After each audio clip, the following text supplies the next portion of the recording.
Welcome to the Pitmaster Podcast. We're barbecue competition competitors that aim to share information, advice, tips, and tall tales about our favorite pastime. Head over to thepitmasterpodcast.com for all things Pitmasters, or follow us on your favorite social media platform. And now, here are the hosts of the Pitmaster Podcast, the two-time grand champion, SCA World Champion finalist, and barbecue specialist of Smoke Ain't No Joke Barbecue, the Anthony Lujan, and the 24-time grand and reserve grand champion, reserve world grand champion, Windover High Roller champion, and the founder of Pitmaster Barbecue Supply Company stores in Utah, the old man himself from Big Johnson's Barbecue, Jesse Johnson. This is Greg Rempe from the Barbecue Central Show, and you are listening to the Pitmasters Podcast, and they are doing it live. We'll do it live. That's right, Bill. I just said that. They're going to do it live. We'll do it live. Yes, live. They're going to do it live. Good morning, Pitmasters. Today we have Jacqueline Wise on the show. This is a special show here. She's a Cordon Bleu trained chef. Wow. She does all kinds of stuff. She cooks at Michelin Star restaurants. Jesse, have you even been to a Michelin Star restaurant? I've been to Ramsey's Steak in Las Vegas, but I don't know if that one has a Michelin Star. I know he's got a bunch of Michelin Stars. Yeah, so. Man, I don't think I've ever experienced one. We don't have too many here in Utah. I think so. I don't know if there's any in Utah. Yeah, and also she's all the way across the waters, man. She's over there in London, so she's across the pond. Across the pond, yeah. So we got anything new coming up, Jesse? I know you have some kind of new news going down in next weekend. Let people know about that. We got some. Pitmaster Supply Company is opening their third store it's going to be in West Jordan, Utah.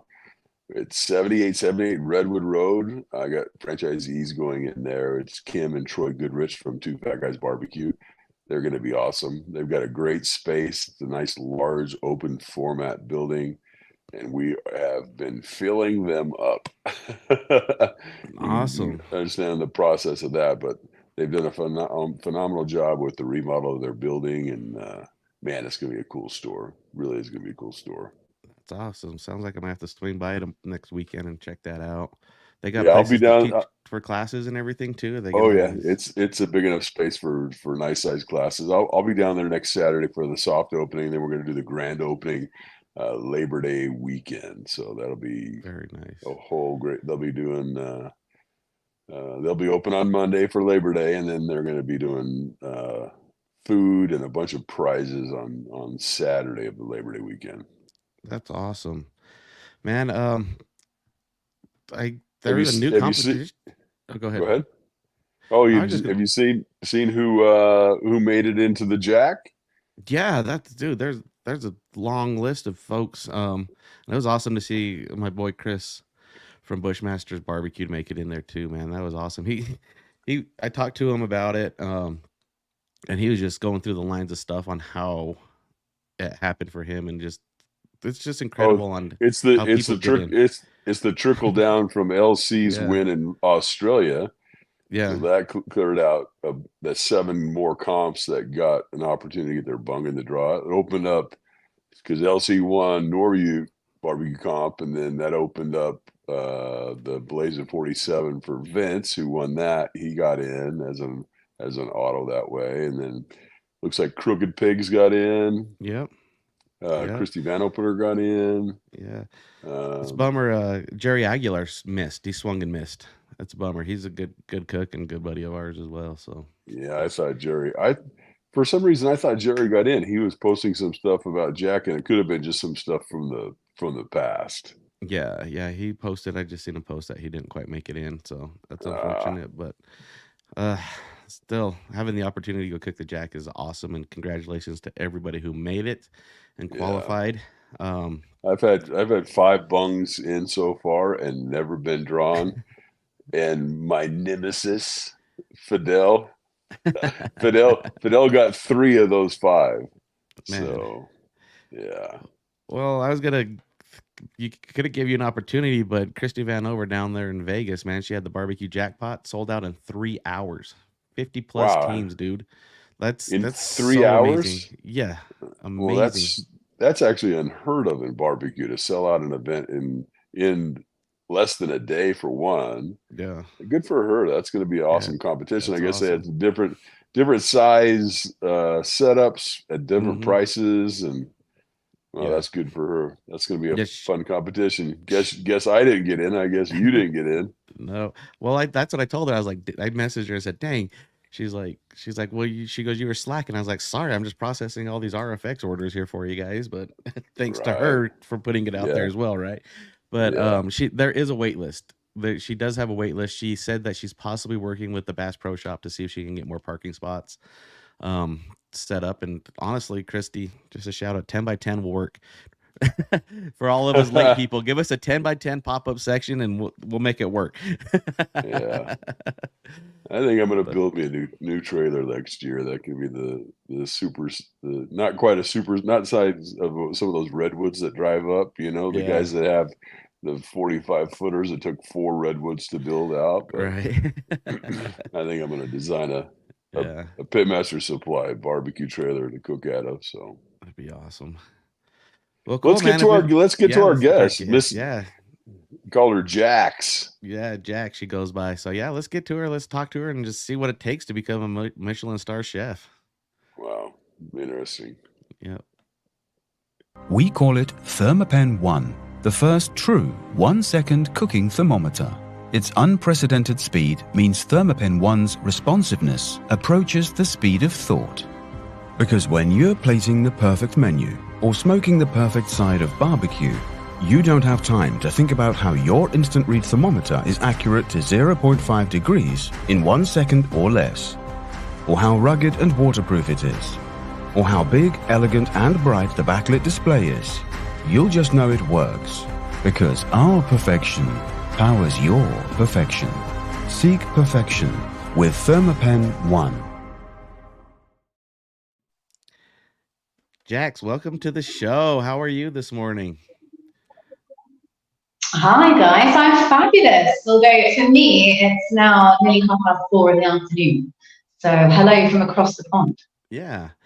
Yeah. So let's just get right into this. You sent us your pretty much your bio here, and you have a resume that some people just dream about. Thank you. I guess I'm a bit of a little bit of an overachiever. Hard work pays off, but I love what I do. So that's what shines through, really. Yeah, that's awesome. Yeah, so let's just talk about it. When did you get into cooking, and then let's just talk about your storyline a little bit. Let's talk about how you got started. what's I your actually did a path history degree. And sorry, you guys can hear me okay, I'm hoping. Yeah, I did a history degree originally, but I've always cooked ever since I was really little with my family. So, I think that's a lot of where, a lot of chefs and cooks, I know their passions ignited around that family dinner table. And growing up on a small holding with horses, dogs, cats, chickens, my own vegetables, growing them with my family and cooking them with my family, and also cooking over open fires. That was something after going from London and doing somebody else's version of it. In journalism and in marketing and advertising, selling big sort of advertising campaigns. I was completely miserable. And I didn't realize that that's what it was then, but it was anxiety that was really, I was struggling with. And I always relied on cooking to make me feel like myself. And so I decided that I'd be really, really brave, and I saved up and I retrained as a chef. And that's when I did the Cordon Bleu chef course.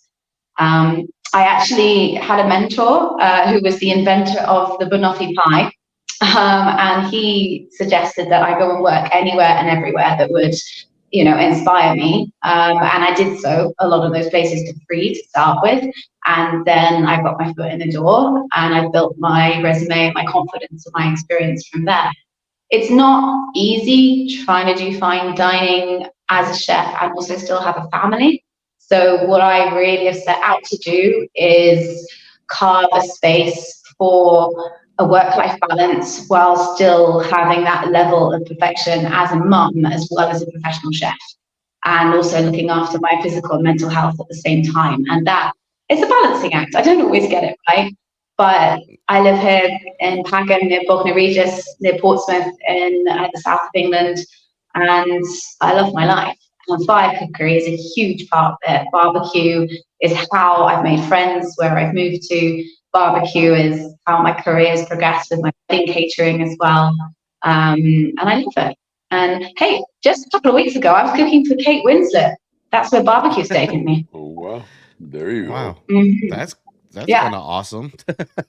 Yeah, she's cool. And the weird thing is, she remembered who I was and was like, hey, and put her arms around me and gave me a hug because she remembered me because of my food.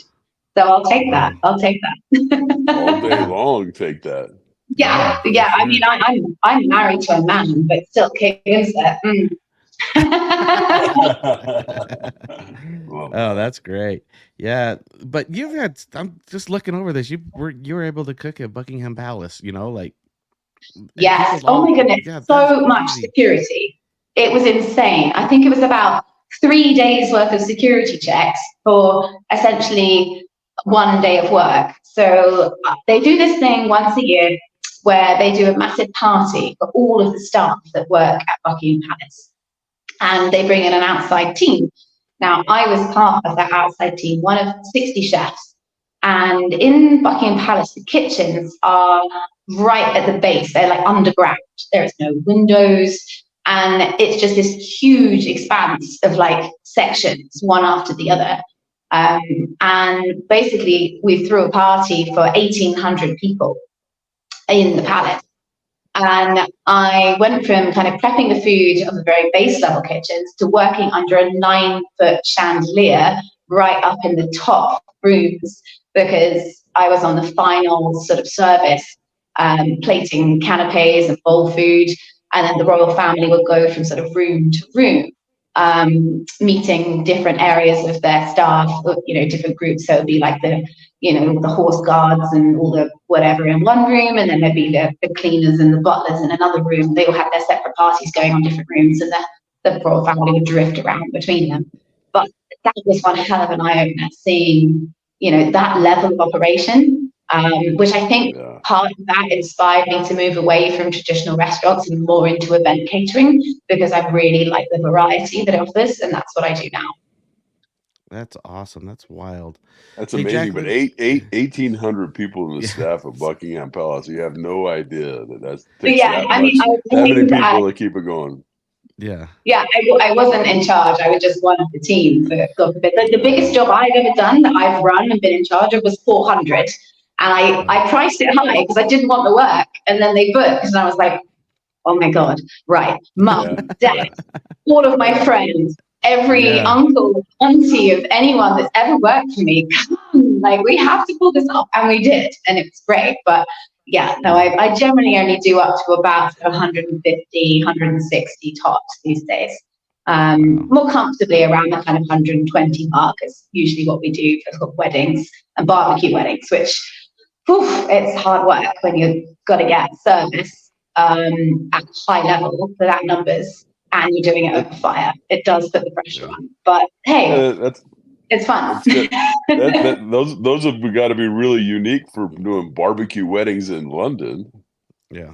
I think that's why I'm getting a bit of a name for myself, because I take kind of like, do you know the chef Ottolenghi? He cooks like really colorful Mediterranean, sort of Middle Eastern inspired food with lots of fruit and nuts and flavors and spices in there.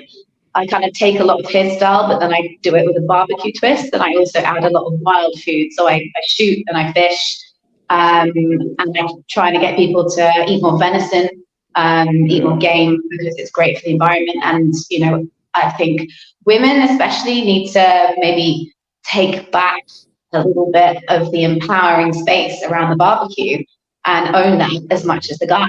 Like, no offense, but you don't have to have a beard and tattoos to barbecue. I mean, suits you, but don't think it would suit me so much. I'd have to concur. Yeah. Hey, Jacqueline, so I think we're just gonna take just a quick little break. Is there any chance that we can relocate you a little bit? We're kind of super echoey. I just want to make sure we're clear. Yeah. Give me like 1 minute and then I'll fix it. Thank you. No, perfect. Keep going. We'll just keep chatting here. But you can move and we can talk. It's fine. Yeah, no worries. I'm basically I'm not at home right now. I'm actually in the Pagham Yacht Club, which is where my family are, and I have small children, so I couldn't not be here because we committed some. Right. She's It's so Jesse, interesting. she's seaside right now. You know, she's pretty much hanging out on boats. That's not. I thought she said she was in Suffolk, and now she showed us the video in the background. It was beautiful. Yeah, it was great. While she's relocating, we're losing some audio here, but it's fine. We'll work with it. Can you imagine cooking for the royal family? I don't know whether you could, Anthony. No, there's no way that I could imagine cooking for those type of people. You know, 1,800 people. Yeah, who's the most famous person you've ever cooked for, Jesse? Ooh, cook for. I've DJ'd for some very famous people. I DJ'd a party for Chewbacca in LA back in the day. That was pretty fun. Yeah. But I don't know how many famous people I've cooked for. I don't think there's that many that were famous enough that it would mean something. How about you? Well, I cooked for a lot of barbecue, people at Thermal Works and stuff like that. Cooked with them and stuff like that, but nobody really like super famous. I lied. Sorry. Same with you. I DJ'd with a lot of people as well.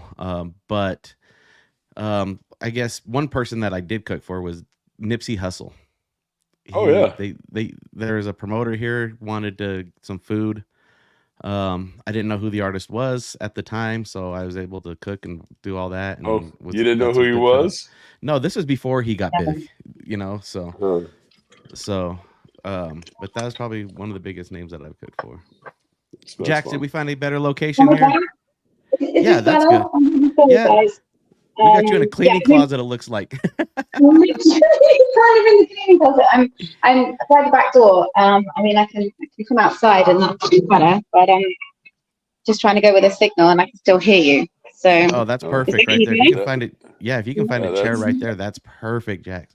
I can just be in here. I can hear you guys now. That's good. Because before when I was out here, I couldn't hear you. So it's all going on down at the beach here. So yeah, there was a really wild Ibiza themed party. And everybody is very, very worse for wear today. But I was working because I was cooking for a hen do last night, so I'm fine. That's great. Sorry, thank you for bearing with me. Some Ibiza DJ love. There you go. Yeah. Yeah, the Pagham Yacht Club's not very rock and roll at all usually. I'm usually quite good at bringing down the average age with my husband and my kids, but I think last night it was actually quite a good crowd. There was a lot of cocktails consumed, and we've got a really nice barbecue on the beach here, and I've now set them up with proper charcoal. So I'm very fussy about the charcoal I use.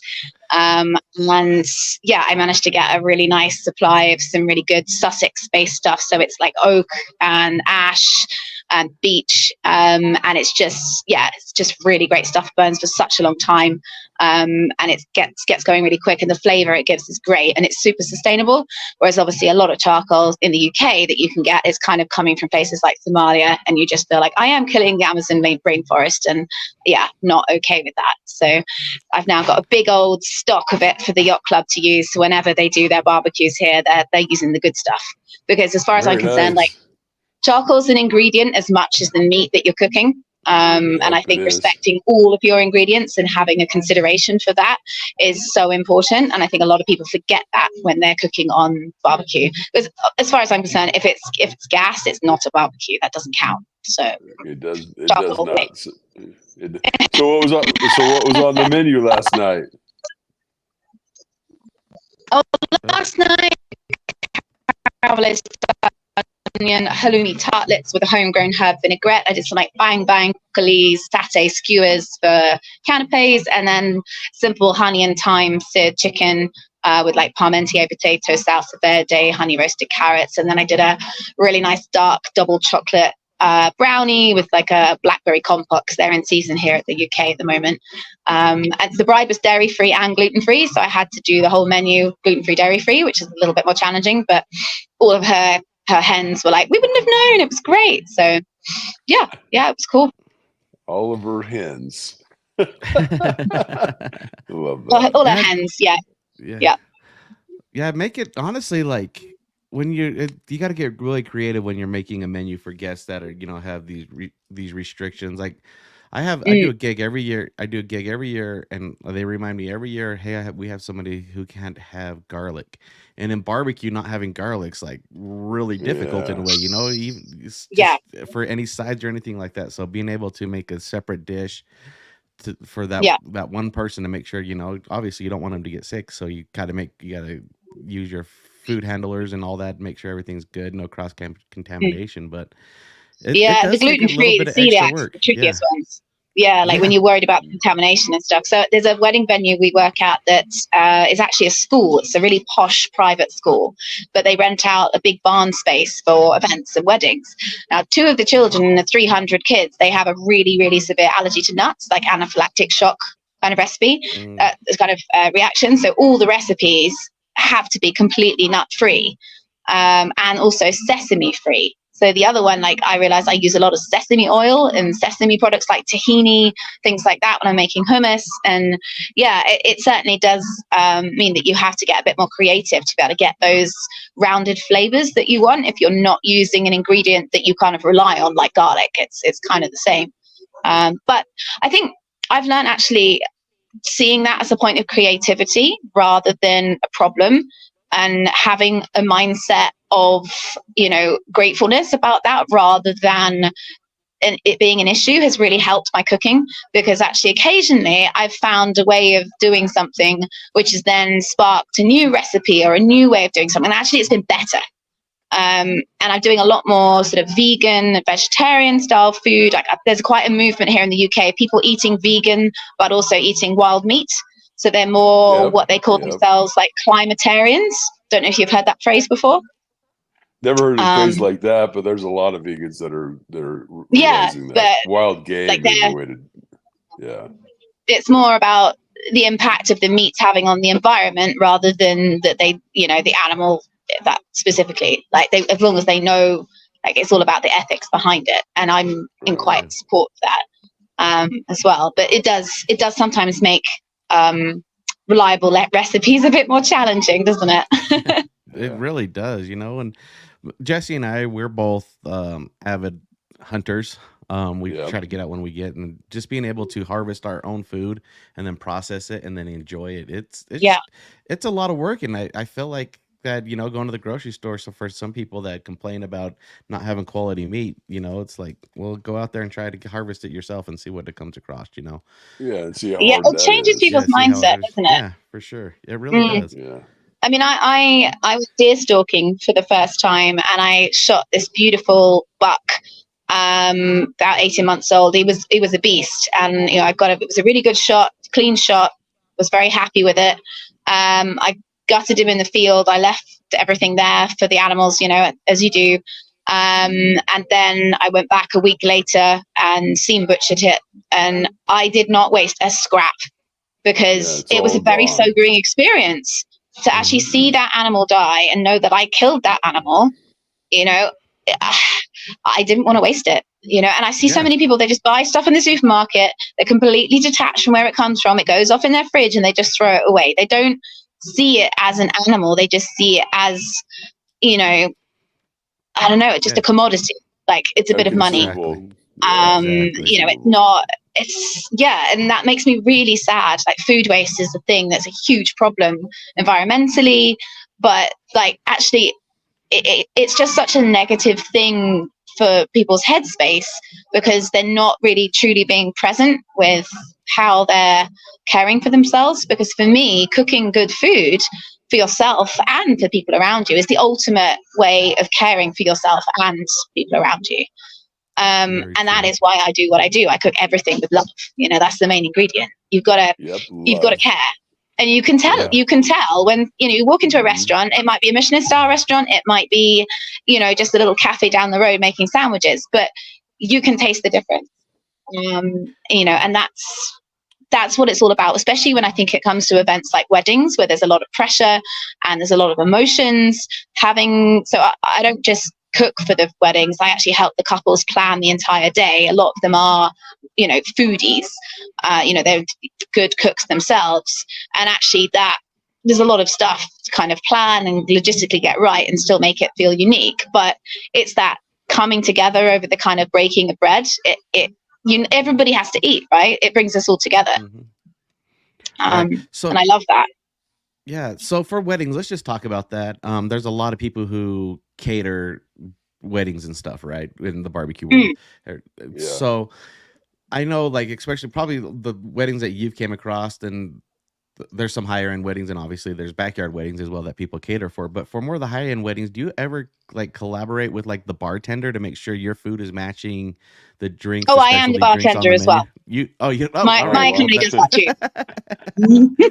So I have about 25 staff that work for me on a freelance basis, and I cherry pick whoever's suitable for each event, and then I design with the couple the entire menu, the drinks menu, everything, so it has that full cohesive thing. So like I've just released a new menu where people can kind of choose a bit more of a vibe about what's going to kind of unite the food and the flavors. So for example, I actually lived in Mexico for a while, and I cooked quite a bit out there, and I love like a good margarita, good mojito, and they're bringing in kind of South American style flavors into the menu, and like then I can kind of advise, okay, great, if we're going to do a bit of a theme, a bit of a nod to it, then we can kind of incorporate that across the drink side of things. Absolutely. Although sometimes if couples want something like super complicated, I'm very happy to hand over to like an evening bar company. So once I've done the canapes, I've done the main meal, we've served the tea and coffee, we've done a cocktail hour, I've done the evening food as well, and it's like 10:30, 11 o'clock, they want to keep going for another few hours. I'm like, yeah, go, fine, I'm done, I want to go home now. So that's fine. So I'm kind of flexible with it, really.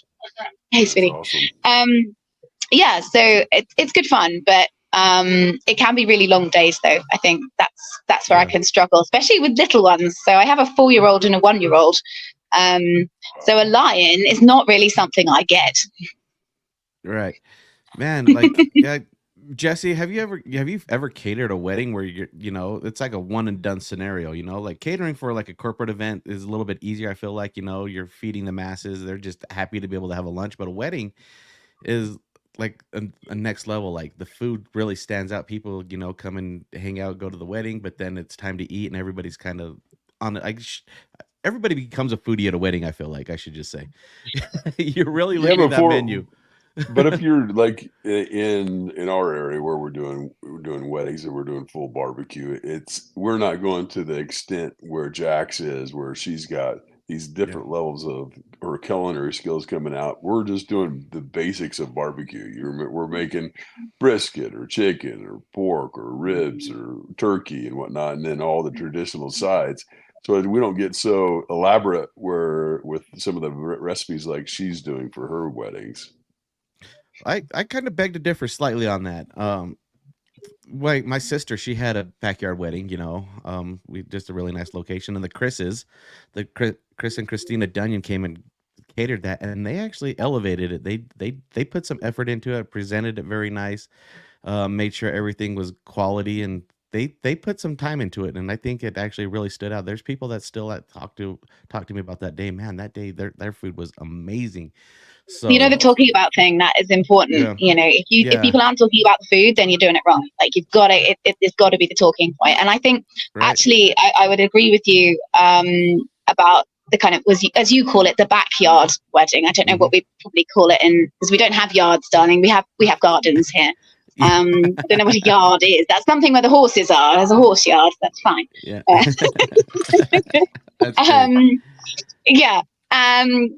But actually, if the food is more traditional, then you've got nowhere to hide.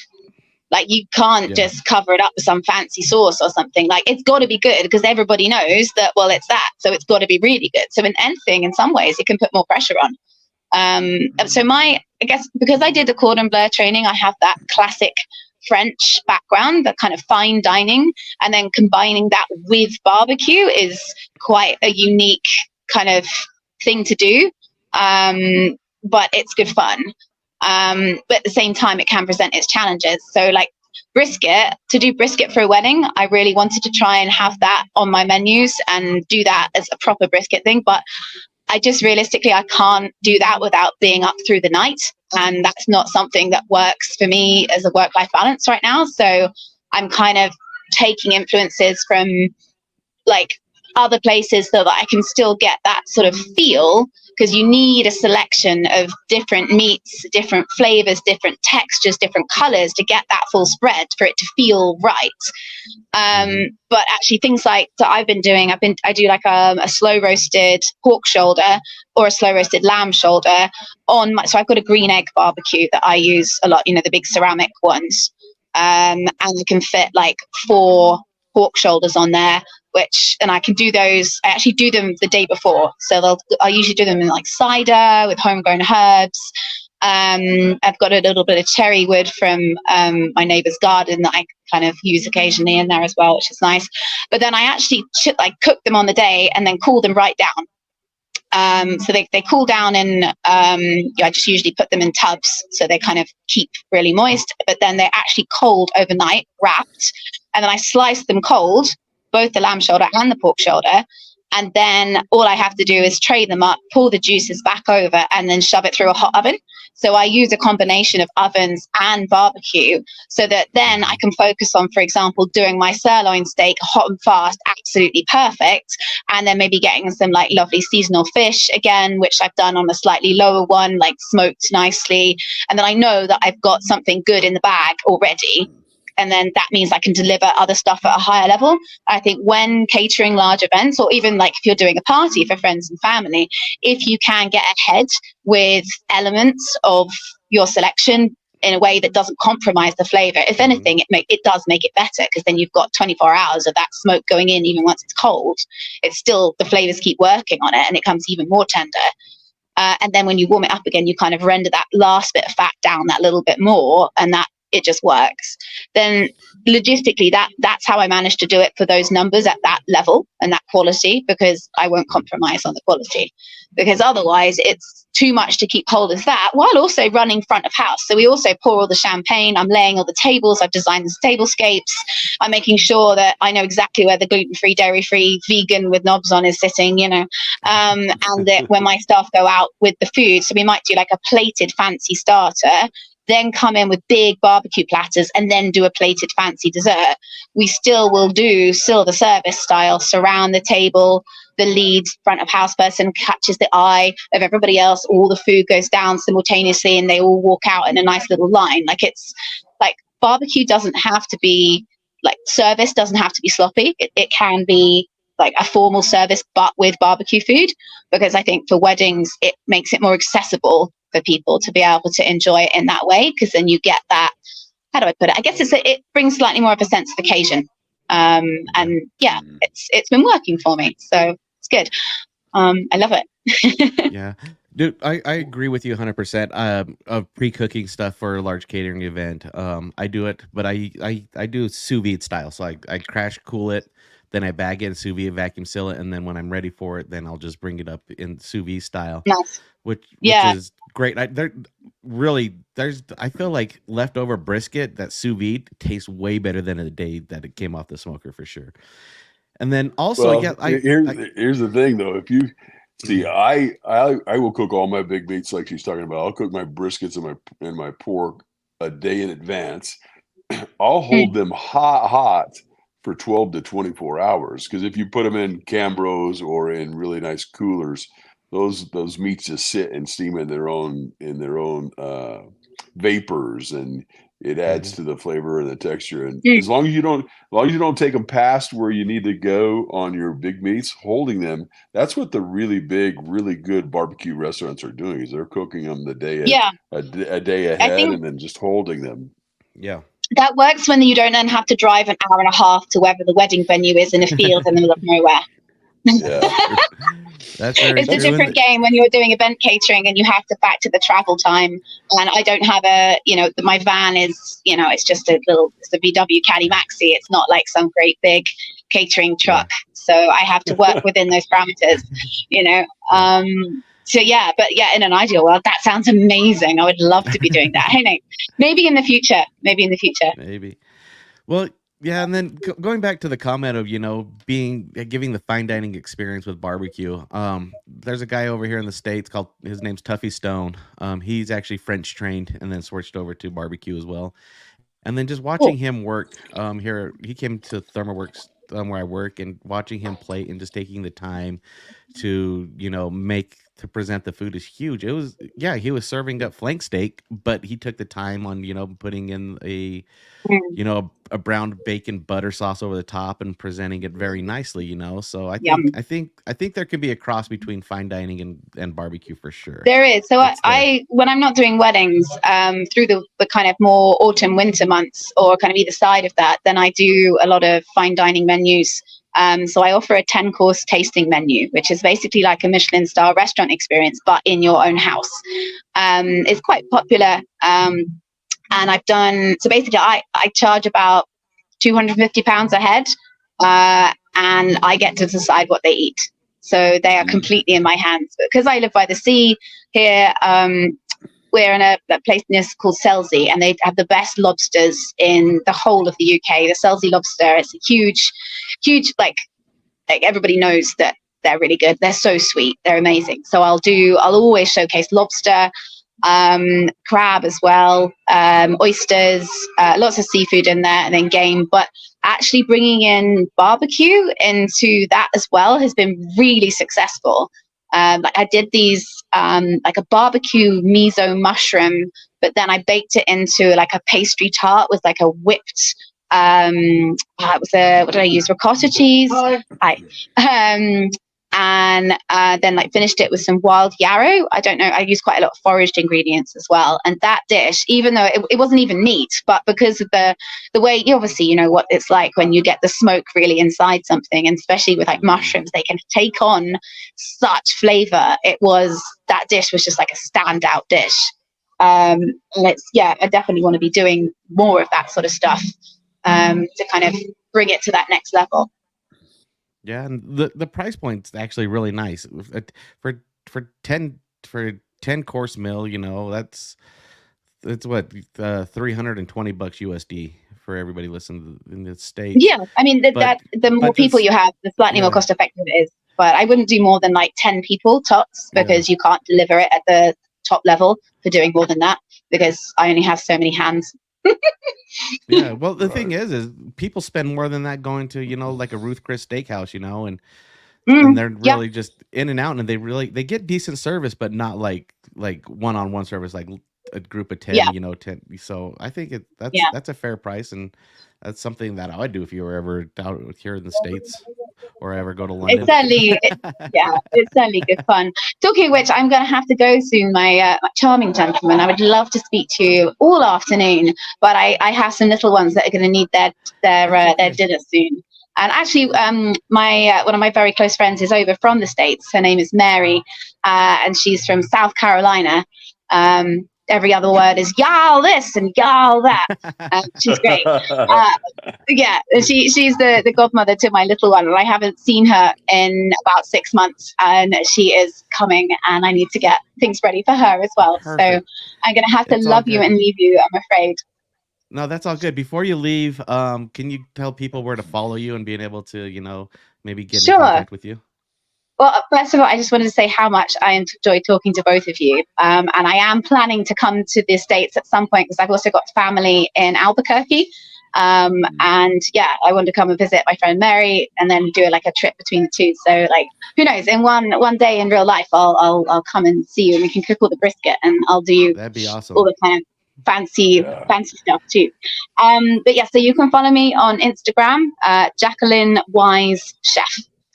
So I have a couple of other accounts. Kelmsley Catering is my wedding business, and then Positively Delicious is my Nomadic cookery school, where we teach fire-cookery and foraging. But it's all linked to the Jacqueline Wise Chef account. Perfect. Well, thank you for taking the time in your busy schedule to to chat with us, and we really appreciate it. And then maybe we'll get you back on the show in the future, and we'll get into some of your more deeper into your dishes and the, your cooking style and what you're cooking on. Some of those recipes. Yeah, some of those recipes for sure. Yeah. That would be great. I've got I'm cooking on stage for the UK's biggest barbecue festival in a couple of weeks' time. And I'm going to be doing a dark chocolate turmeric flatbread with venison and a wild garlic charcoal butter for that one. So it's a bit different. Super amazing. Yeah, it's fun. It's fun. Yeah. And I do like a preserved orange with that one, and feta, and like pickled radishes. I love to pickle as well. So yeah, maybe that would be a really good one to talk to you guys about, to talk through how to make that, because it's actually surprisingly doable. If you've got a really good fail-safe flatbread recipe, then life is extra good, because bread is the best, right? I love bread. It really is.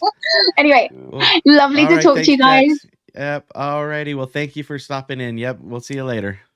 Thanks, Jax. Bye. Bye. See ya.